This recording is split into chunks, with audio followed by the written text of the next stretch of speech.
This is Cincinnati People, your peek into the creative and curious side of Cincinnati. From fun to food, entertainment, and much more, you'll find it here.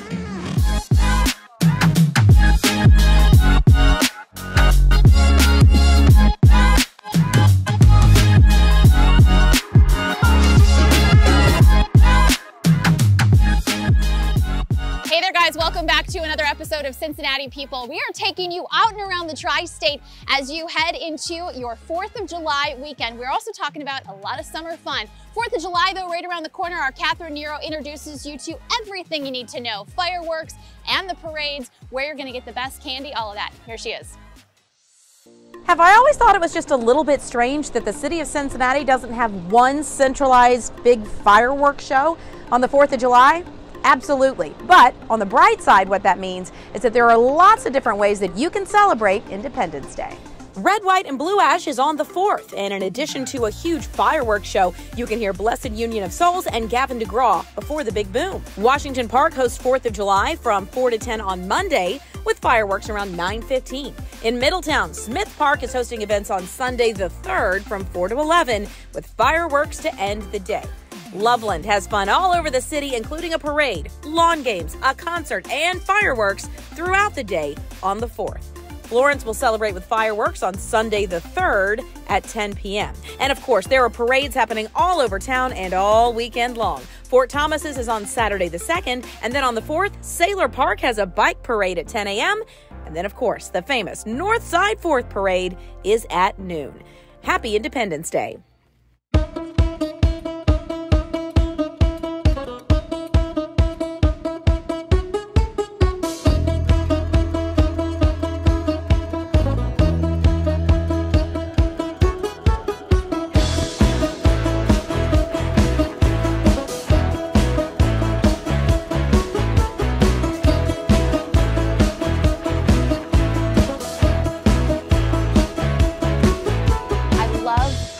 Y'alls and, smaller league teams because I feel like you can just pack more fun into the games. Nothing against our hometown team, but you've got ticket prices that are amazingly low. What are those prices? I think they're $11 per ticket, and on Tuesday nights they're $2. That's part of our $2 Tuesday. So you get game tickets, Twisted Tea drafts for $2, popcorn for $2, soda for $2, all bunch ice cream. Nights like tonight, you want an ice cream, that's $2 on Tuesday. So awesome. You factor that all in, it's a very affordable price.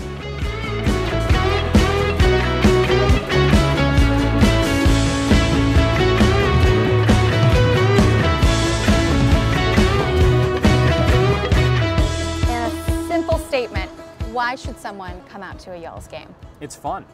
Baseball is a very fun sport in general, at least I think so. Some would say it's a little bit too slow and boring, but even in one of those games that does drag, you're going to be entertained from start to finish.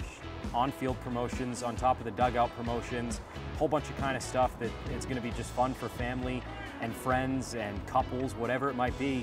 Kids zone down in left field, Friday night, fireworks after the game, post-game band concerts after the game on Saturday nights. If you're of drinking age 21 and over, Thirsty Thursdays, $1 draft beers on Thursday nights. So can't get better than that. I mean, really, right? $1 for a beer. I love that. Where are you going to go for $1 and get a beer? Pretty much nowhere. Nowhere. I love that. Y'alls. Yeah, except for the Y'alls. And I love the name. I know when it changed over, obviously there's so much history there in the Frontier League, but the Y'alls is so Cincinnati. It's so Northern Kentucky. It's so perfect. What was the response been like? And I know you've got gear all over. People just scooping that up. Well, the colors really pop at you, right? Yeah. I mean, it's the light blue and the red and the white that really pops for you.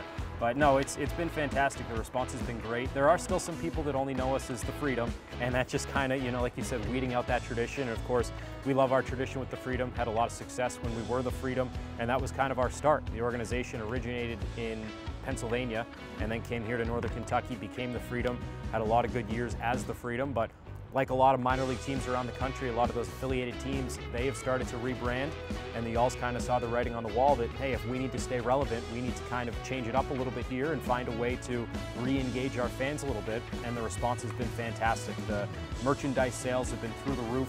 It's been, great, the response that we've had.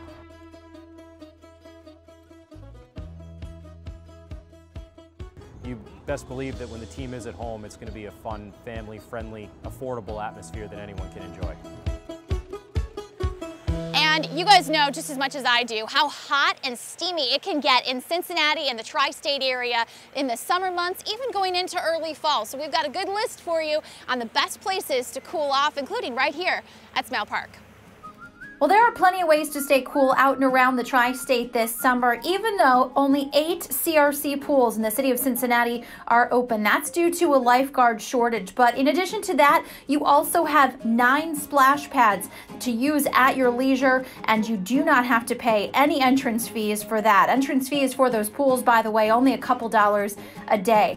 In Northern Kentucky, you have the Florence Family Aquatic Center, a beautiful facility with a lazy river, a competition pool, 0-depth entry pool, 2 spray grounds, and so much more. The Pat O'Neill Memorial Pool and Splash Park, another beautiful facility, opened up mid-June of this year right in downtown Lawrenceburg.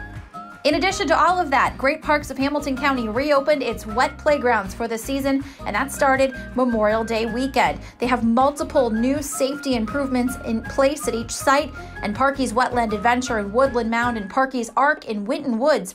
Both wet playgrounds are scheduled to remain open from 11 a.m. to 7 p.m. daily through August 14th. So no matter where you look across the tri-state, plenty of options to dive in and cool off this summer. Hi, my name is Cam Baxter. I'm the tattoo artist and owner at God Ink Studios on Central Parkway.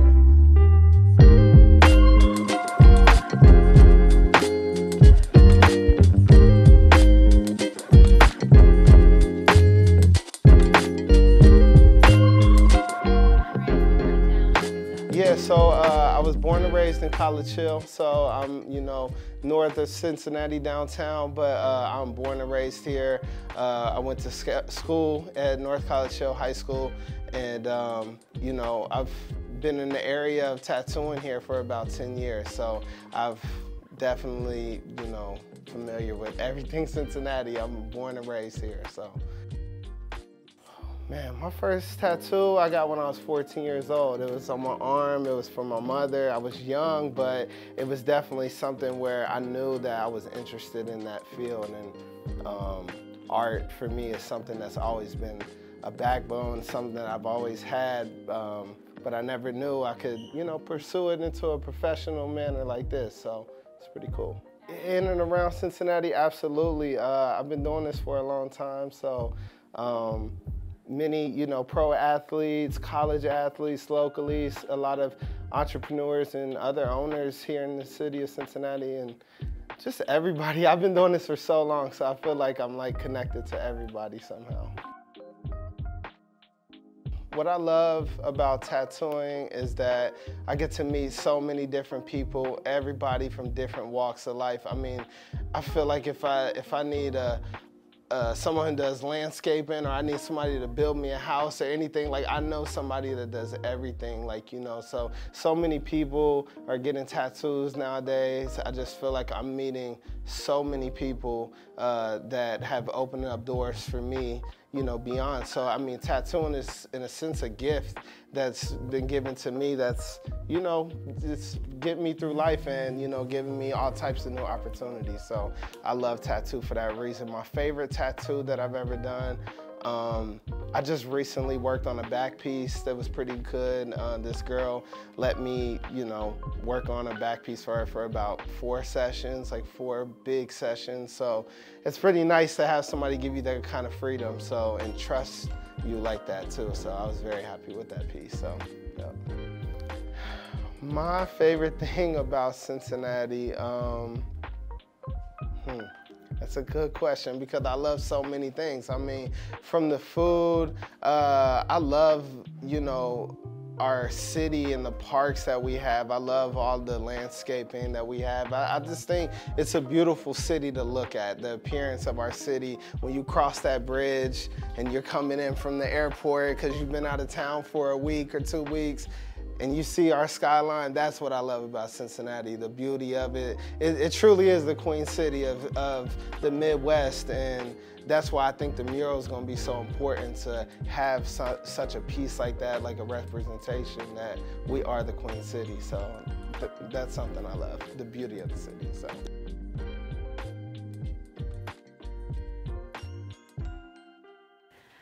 I'm excited to be here at Lachey Art, so come along with me. We're going to talk to Drew and Lea Lachey about what's going on here and a show you're going to want to see, one they've been working on for 4 years.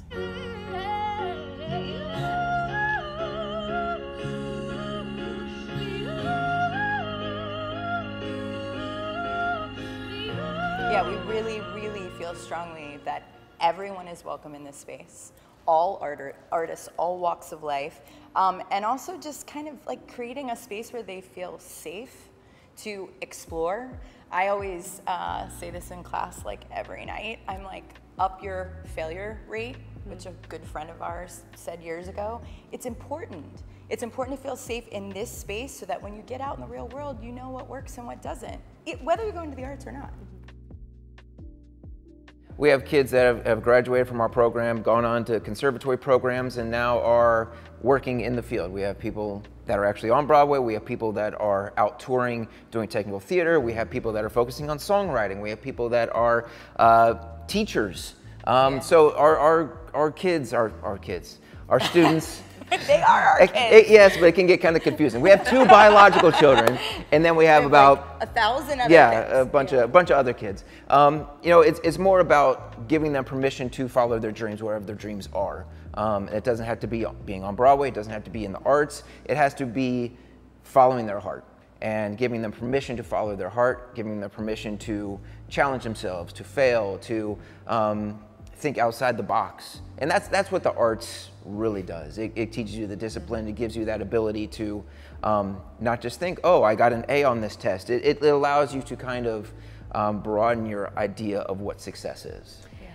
One of the things you guys are working on, and it's funny you mentioned kids, you refer to it as your other child, and that's Labelless. So tell us about Labelless and what that is. Oh my gosh. So we've been working on this for almost 4 years now. It's an original piece that we created dealing with racism, sexism, bullying, mental health, disability, homophobia, classism. Started with an exercise in a music theater class where we had our students write down anonymously how they were discriminated against. And we really did just kind of believe it was going to be an exercise. We came home that night, spread out the piece of papers on our kitchen table and cried because it was really apparent that there was some not so great stuff going on. And from that, we created the show, and God, I mean, we've performed it, what, 4 times now? Yeah, we've filmed it, we've done it 4 times. We did it at the OTR Film Festival back in 2018. It really was just about empathy, like write down a way that you feel discriminated against, and then we can kind of talk about it so we can find empathy, because as performers, you need to be able to be empathetic. And from there, it really, like she said, just kind of snowballed into this thing where we realized that a lot of the issues that we felt were like, oh, on the back burner or in the past, you know, just a rearview mirror, are still very real and present to a lot of people. Whether they are present in our lives doesn't mean that they don't still exist. Yeah, it's a constantly evolving thing. And for us as, you know, kind of the parents of this child, to know when to let it sit and when to keep evolving with it, and when to creating and adding new numbers. And yeah, I struggle with that a little bit. It's like, when do we leave it alone and just take it out to the public, or when do I just continue to keep tweaking it? It really, I mean, we feel so strongly about it. It creates that dialogue. It creates those conversations around the kitchen table that I think are important in families and in communities. So we are hoping to get it out again in August here in Cincinnati with the help of our friends at Brave Berlin, Kristen Schlottman, the film commissioner. So we are very excited to have this amazing creative team to help get it off the ground. What has been the reaction, not just from audiences, but also from the performers themselves to Labelless? Oh, wow. I mean, it's connected to it. Yeah, it's become a passion project for all of them. Like, they are passing up other jobs to try and be available for this. They are saying, all right, when do I need to let my professors in college know that I need to miss so I can make sure I'm back for it? And it really is, it's a living, breathing thing, because it is their stories. It isn't some hypothetical scenario. It's not some fictional play that's been, you know, adapted from a novel. These are real life people dealing with real life scenarios. and they are their stories. And I think that's very important too, because it's their stories. They then work with Drew, and Drew then tweaks it and rewrites. And so as you can imagine, there are 20 million drafts of each piece. But it's important. It's so very important for the world today. And the community that this cast has, you know, whether the show's happening or not, they are constantly in contact with each other, supporting each other, traveling to see each other in different shows, or visiting each other at college, or, you know, attending each other's graduation from high school. It really has become a family. And the safe space that this show creates, it's kind of a juxtaposition, because when they're performing the show, they're at their most vulnerable. They are bearing their souls, and they are letting the public into their lives and their stories. But at the same time, they are the safest, because they are built into this community that supports them and loves them and will nurture them and help lift them up when they fall. So I think, you know, you asked what they get out of it. I mean, I think they get that sense of family, which is probably the biggest joy that we can have in our lives, is to offer that and be a part of that. What is next for Lachey Arts? Well, we got 2 classes tonight. And then So yeah, lots of summer classes. We have our big 2-week camp that we've been doing now for, God, this is the 11th year. Yeah. Lots of stuff going on this summer. Labelist rehearsals will take place in this space starting the end of July. There's some interesting workshops and intensives that will pop up on our Instagram and social media, which we like to kind of give back. Yeah, it's never a dull moment here. Yeah, I mean, we're adding songwriting workshops. We're you know, we just hung lights in here, so now we're able to offer kind of a technical theater aspect as well. So we can work on music production, we can work on songwriting, we can work on lighting, sound mixing, as well as dance, acting, voice lessons. Yeah, there's a lot. we don't rest. All right, everybody, hope you loved this latest episode of Cincinnati People. We loved putting it together for you, and we're going to be back in just a few weeks with much more from the creative and curious side of Cincinnati. We'll see you then.